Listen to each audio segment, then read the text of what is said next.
Balakrishna event కి వస్తున్న Chiranjeevi, go trailer release చేసిన విజయ్, తంగ్లాన్ సీక్వెల్ అనౌన్స్ చేసిన విక్రమ్, బాలీవుడ్ టైటిల్ అనౌన్స్ చేసిన సుధీర్ బాబు. ఈ ఇంట్రెస్టింగ్ న్యూస్ తో పాటు ఇండస్ట్రీ హ్యాపెనింగ్ అప్డేట్స్ ఇప్పుడు బ్రీఫ్ గా చూద్దాం. వంశీరామ్, అజయ్, స్వాతి లీడ్ రోల్స్ లో తెరకెక్కుతున్న రేవు ట్రైలర్ ని లాంచ్ చేసి సినిమా చూసి రివ్యూ రాస్తానంటూ ఇంట్రెస్టింగ్ కామెంట్స్ చేశారు దిల్ రాజు.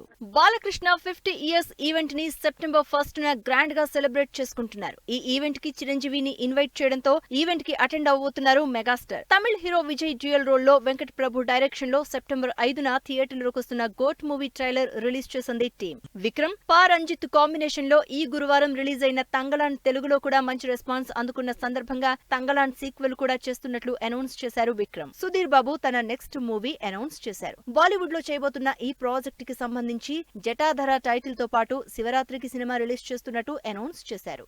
Tamil star director Shankar birthday కి స్పెషల్ విషెస్ పోస్టర్ రిలీజ్ చేసింది టీం. ప్రస్తుతం శంకర్, చరణ్ కాంబినేషన్ లో గేమ్ చేంజర్ మూవీ చేస్తున్నారు. బెల్లంకొండ సాయి శ్రీనివాస్, మంచు మనోజ్, శ్రీ విష్ణు లీడ్ రోల్స్ లో విజయ్ కనకమేడల డైరెక్షన్ లో సినిమా వచ్చే సోమవారం ఓపెనింగ్ జరుపుకోబోతోంది. కన్నడ స్టార్ హీరో శివరాజ్ కుమార్ 131వ సినిమా గ్రాండ్ గా ఓపెనింగ్ జరుపుకుంది. కృష్ణసాయి, మీనాక్షి జంటగా నారాయణ డైరెక్షన్ లో తెరకెక్కుతున్న జ్యువెల్ థీఫ్ సినిమా టీజర్ లాంచ్ చేశారు 30 ఇయర్స్ పృథ్వీ.